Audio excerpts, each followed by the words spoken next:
you're always going to have some form of drama. I've learned that even just the NFL is just more drama in general than college, no matter where you're at. But you're right. I mean, there's been a lot, and yeah, to your point, I do think that has to change, and that's something that we need to work on for sure. So you can't always be in the headlines. You just gotta go play football, and that's where we're trying to get, and I have no doubt we'll get there.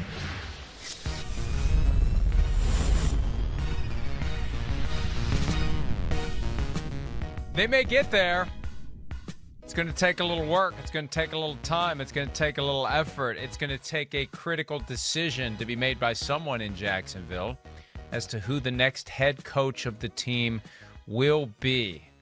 The news came while many of us, including me, were sound asleep. The announcement from owner Shad Khan, I think, Chris, is the first time I've ever seen an announcement of a firing of a coach begin with the name of the interim coach. The first two words of the announcement are Darrell Bevell. I don't think we needed any more than that. The announcement should have just been Darrell Bevell, because we get the point when you start an announcement with Darrell Bevell. So Shad Khan fires Urban Meyer. We're going to talk a lot about it. There's a lot to digest, to understand how they got there, where they go from here. But Chris, the house was crumbling. It was time. After yesterday's report that Urban Meyer kicked Josh Lambo, the team's former kicker, prior to a practice in August, once that got out, once that caught fire, once it became clear what the implications of that were, it had to happen when it did. Had to. Agreed. I mean, it certainly had to happen sometime in the near future. I mean, I think that's at least the way I looked at it. I didn't know if it would happen this week, maybe a week or two, whatever, but certainly thought that was a big nail in the coffin. I mean, come on. It's one thing after another ever since he's taken over the Jacksonville Jaguars. And Shad Khan's been actually, very patient and really dealt with a lot. It really has. And, when you start getting to, workplace abuse, I think that's when it goes up to another level of, dysfunction or, again, I don't know any time. I can't even think of stories, in the history of my life of covering football where, a coach was telling other coaches you're a loser and you suck and I don't know why you hired you. And now he's, physically beating up a guy or trying to make a point by giving him a shot. Doesn't make sense. Not a good look for him. Not going to fly in the NFL. It might fly in college when it's young kids and they don't know what they're, signed up for, and they're just happy to beat Ohio State and Florida and all that. But these are grown men, and that's where it seemed like it just never sunk in with Urban Meyer. That's the big question for me, and I want to just press pause on the Urban Meyer failure in Jacksonville discussion and say, given some of the things we've learned in the course of the last 5 days, how bad, how ugly, how allegedly, because again, he allegedly kicked Josh Lambo. Meyer denies it. He allegedly engaged in these interactions with assistant coaches, calling them losers. Meyer denies it. What would the allegations be if someone were to write a tell-all book about his time at Ohio State? How much stuff did he get away with there? Because I don't think he just woke up one day and became this finished product. The guy who was successful at Ohio State, probably the same guy that burned out in dramatic and stunning fashion in the NFL. Yeah, I would think so. I would think there's some stories back, as far as, crossing the line. But again, when you're in college as a young kid, you don't know necessarily what crossing the line is at times. You've been taught to respect your elders, respect your coach, mom and dads and grandpas and uncles and everybody are teaching you that. You went to high school, you listened to the coach, the gym teacher, your teachers. So you don't know any different at that point. And you're just going, wow, he's tough on me. He's crazy. But it goes back to our conversation again where, in the NFL, as far as the coaching goes, it's a little bit more of, let's say, a democracy, and in the college, it's it's an oligarchy or whatever you want to say. What's the word I'm looking for there? I mean, either it's way, a dictatorship. Dictatorship, exactly. Thank you. That was the word I was looking for. Yeah, that's what college is, and players are afraid to speak out or say anything negative in college because a college coach, if he's the man like Urban Meyer, can run you out of town in no time. He's a part of the big money-making machine. He's successful. He's got the backing of all the boosters, the presidents of the school, and he's just got all the power that you could need to bully people. And I'm sure we'll hear stories filter out as time goes here. And there have been stories about other coaches and the things that they have done to players who have fallen out of favor, and that's the key. And it used to be this way. It's easier now to transfer. Used to be you had to sit out a year unless you were going to drop down to a lower level of the sport. Well, if you're a guy that's got designs on playing in the NFL, you don't want to sit out a year to get away from this coach. What do? Yeah, that's right. You coexist with him. You give him what he wants. If he kicks you in the leg during warm-ups, You say there's another leg too. Go ahead and kick my other leg. So that's and I'm not saying trust me, I'm not saying it's fine. It's not fine. It's wrong. At the NFL level, you can't get away with it. The guys there aren't going to tolerate it. And this is something that I've been struggling with ever since I woke up at 4:30 this morning, not intentionally. Part of my routine has become that if I wake up at some point before my alarm goes off, I slink out of the bedroom and I finish my sleep in a guest room so when my alarm goes off, it doesn't wake up my wife. I've been doing that for so long now. I've been doing that for so long now that even on days when I don't have the show, force of habit, if I wake up between 4 and 5, I just get up and stumble out of the room, and then I finally realize, oh, wait, the alarm's not going to go off this morning. But I saw the tweets. I saw the text messages from the folks with PFT. Curtis Crabtree wrote the story last night. That's one of the nights where it's perfect to have someone on duty when everyone else is asleep. But it's all right, let's get to it. Let's go. And it hit me. And this is what's so odd about it.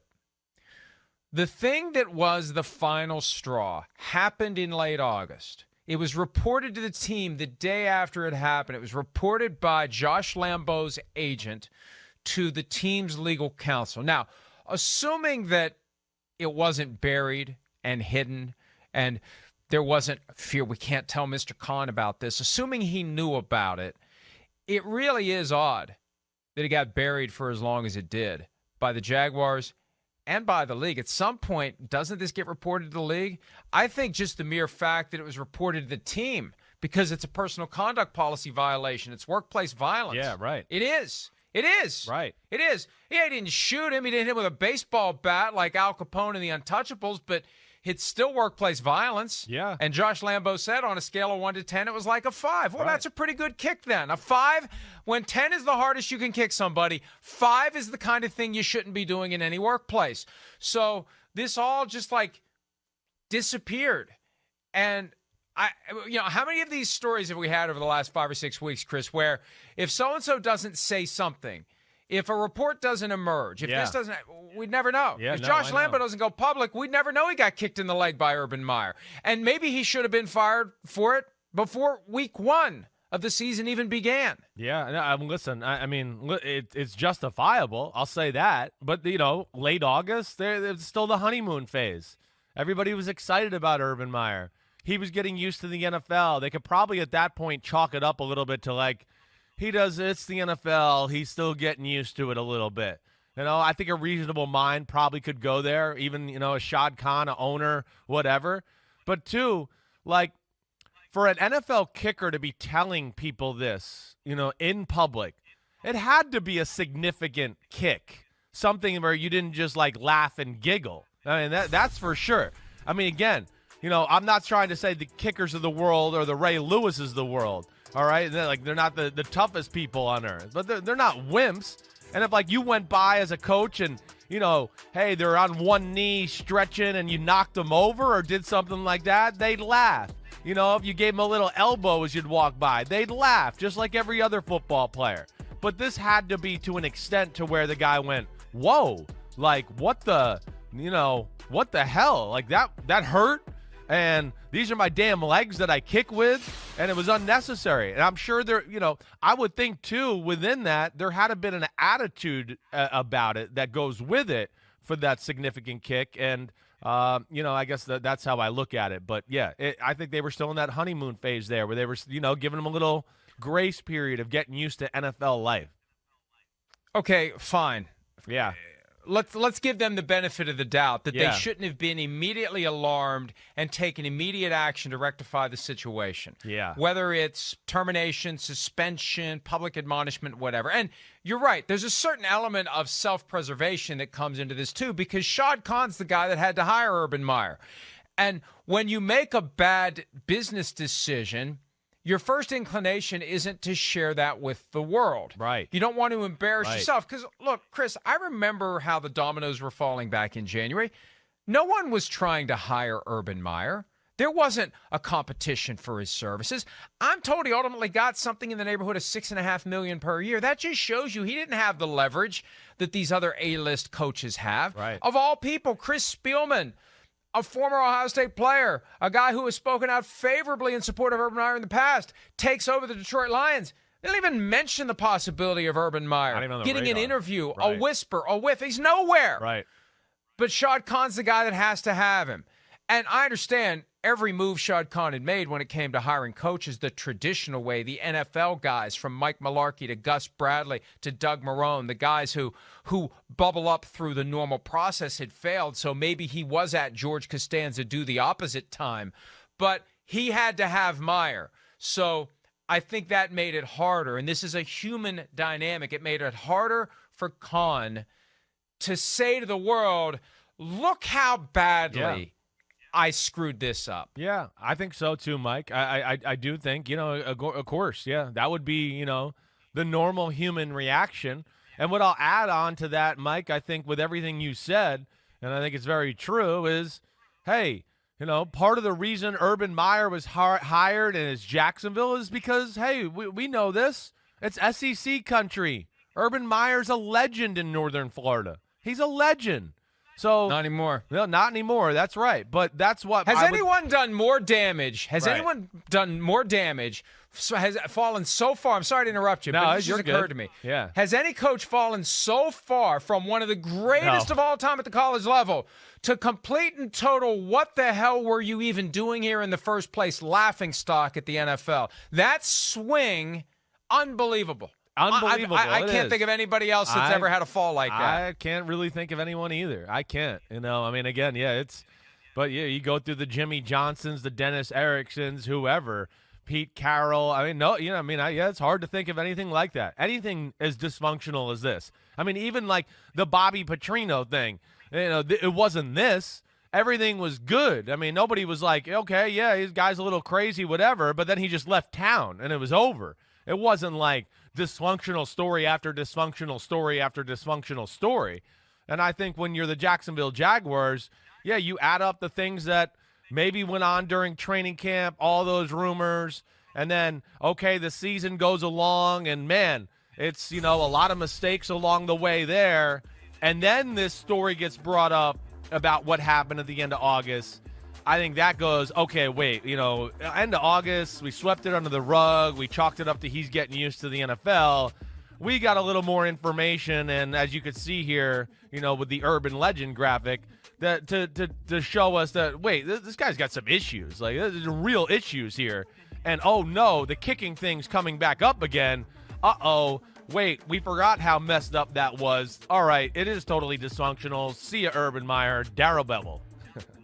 Or even more than that, it's not that we'd forgotten about it. It's that people know about it. People now. know about it. That's right. And yeah, when that's right. when they didn't know about it, it was easy to look the other way. Yeah. Now that they know about it, and it's kind of a double-edged sword here. They had to do something about it. Oh, and by the way, they were probably glad to have a last straw after everything else that went on over the weekend. Here's one more thing that gives us the cover to finally say, this guy's out. It's done. It's over. We're not just going to wait till the end of the season. And remember, the same day this happened is the day that the NFL officially and formally adopted a rule that already had been communicated to the teams back in October. It made no sense. They voted on it yesterday. But you can now start hiring assistants from other teams with permission of those teams with 2 weeks left in the regular season, as long as you don't have a head coach. So clear the decks.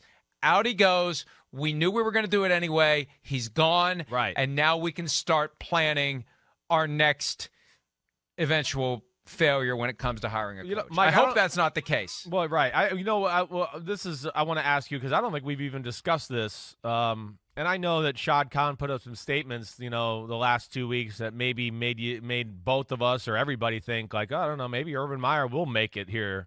No, he said something. No, he said something Monday that caused me to believe, number one, all options are on the table, and number two, he understands the fundamental difference between losing with anonymity and losing with constant drama. Yeah. And he met with reporters on Monday night. It was a pre-planned event weeks in advance, commemorating the 10-year anniversary of his purchase of the team. Yeah. And when you look at everything he said, there was an AP article where, as you would say, reading between the tea leaves, I got the impression that he was going to do what he thought was right for the team, and termination of Urban Meyer was a real possibility. Yeah, I just wanted to know what your thought was there because I'm on record, at least on radio and things like that, of going like, I don't think it's going to be more than 1 year. It didn't look like it. I think Shad Khan made some comments the last 2 weeks, before that Monday little press conference you're talking about where, I think people started to second guess like, well, maybe Urban Meyer is going to be here for another year. But, I think you talk to people around the league who kind of are in the know and talk to the power players a little bit. The sense was that it was trouble. It was trouble there, and it's just one thing after another. I mean, even little things, again, like, hey, last week, Trevor Lawrence going, why isn't our best running back, why isn't our best player playing? What's the deal with that? We've lost sight of little things that I think we would go, that's a little weird that's going on because he's had so many big things. We just went like, oh, the hell with the little things. Let's on to the next big story, big controversy, big and dysfunction story. And it's so long, Urban Meyer. But you're right. I don't know if I've ever seen a legend fall so fast in my life as far as coaching is concerned. There was a sense back in October that it was going to happen after he abandoned his post. And people, and I'm not blaming anyone, but it's easy to get it all twisted up. It wasn't some sort of a finger wag, pearl clutch, how dare you be photographed in public with someone other than your wife. It was about him not flying back to Jacksonville with the team. And I don't think anyone explained it better than Hall of Fame head coach Tony Dungy, who said, look, that's your team. You've got to be on that plane. Yeah. Anything can happen on that flight. You can have an argument between a player and a member of the coaching staff. You can have a fight among teammates. Somebody can get sick. There may be a weather issue and the plane gets delayed. You're the captain of the ship. That's right. And you didn't get on the ship. That's right. It's not a question of going down with the ship. You didn't even get on the ship. Yeah. No, it's I've never heard of it. Again, I know we talked about it back then, and I've never heard of it ever at any level, college or the NFL. I mean, certainly not the NFL. In college, okay, maybe, I don't know, maybe a coach leaves to go somewhere to recruit a player, whatever. But it's unheard of, really. For all the reasons you talked about, for the emotional reasons also, as far as a loss are concerned, yeah, there's something about, hey, you're in that first half of the plane. You could see up there at the front of the plane where the coaches are. You could see the way the head coach is holding himself, as far as whether it was a win or a loss, and that rubs off on the team. You sit there and you look at a guy, oh, man, he's somber, but he's still strong and, being a leader. That doesn't happen. It's just a bad look altogether. It really is. He failed to really recognize what the NFL was all about. I really think he thought it was like, hey, this is cool, 32 teams, this is great big show they call the NFL.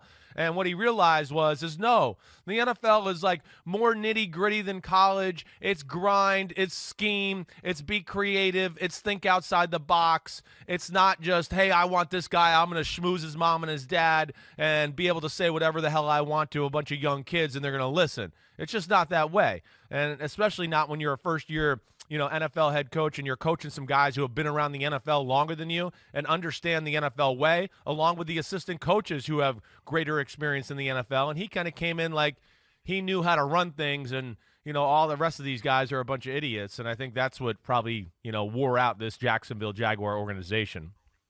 Another thing that hovered over Meyer from the get-go, and I know that college football is a visual medium, and you have to have a certain look on the sideline as a head coach. And I know other than those moments where he like collapsed to the ground at Ohio State, there wasn't this sense that he looked like a doofus or he just looked. Well, now, if you're winning every game, you've got no reason to adopt a demeanor that suggests you're wondering why in the hell you did this. But that was the gag.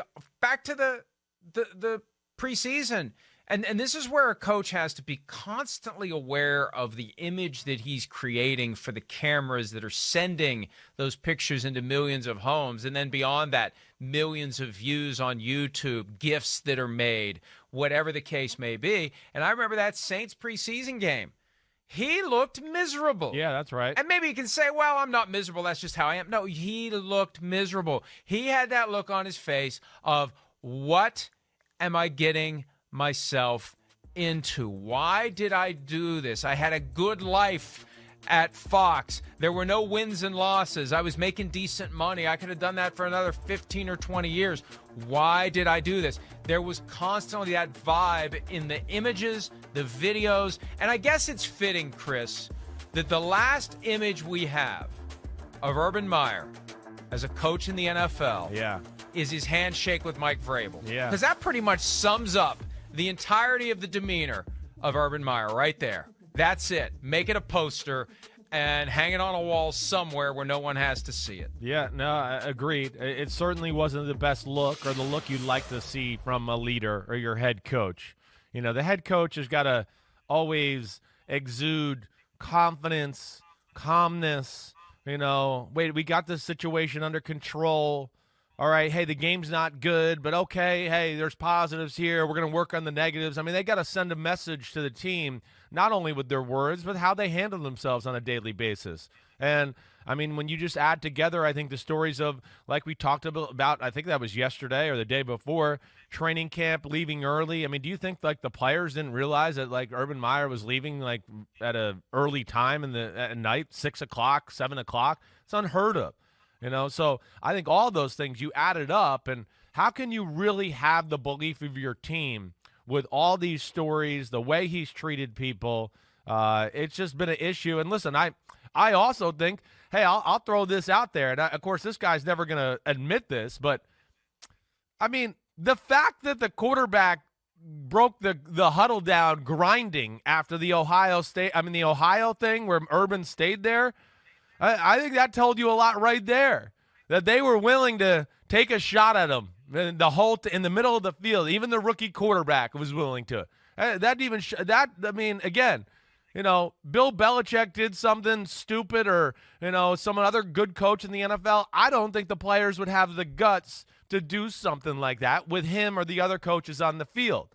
But he had done so many weird, dysfunctional things at that time that I think he had already lost the respect. So they didn't give a damn. And they were going to go, break it down, grinding. I mean, that to me said a lot as far as the situation and how they viewed him. Yeah, I don't remember any videos from 2007 where they broke down the huddle 1, 2, 3 Spygate. I don't recall. Well, that's what I like mean, that. right? I don't ever really remember anything like that. No, I'm being sarcastic. I know you are, but you're right. Yeah, because you go, okay, he messed up. Bill Belichick, he messed up, whatever. But man, he does everything else right. So the players weren't going to, like, take a shot at Bill. They respected everything he did, you know. And I think we could probably find other instances where maybe a coach had a hiccup or a trip on the way, a stumble on the way with some, certain situation, and players didn't do that. Absolutely not. I mean, that was a in-your-face, like, very brave, like, shot at the coach. And I do think it speaks volumes a little bit. I thought it did at the time. And also how he reacted to it, and we don't know this, but he probably was upset about it, which makes it even worse. Instead of finding a way to laugh about it, poke fun at yourself, all right, now let's get back to work. Let's focus on what we need to do. Hi, I'm Mike Tirico, and thanks for watching. Make sure to hit subscribe for the latest news and highlights from NBC Sports.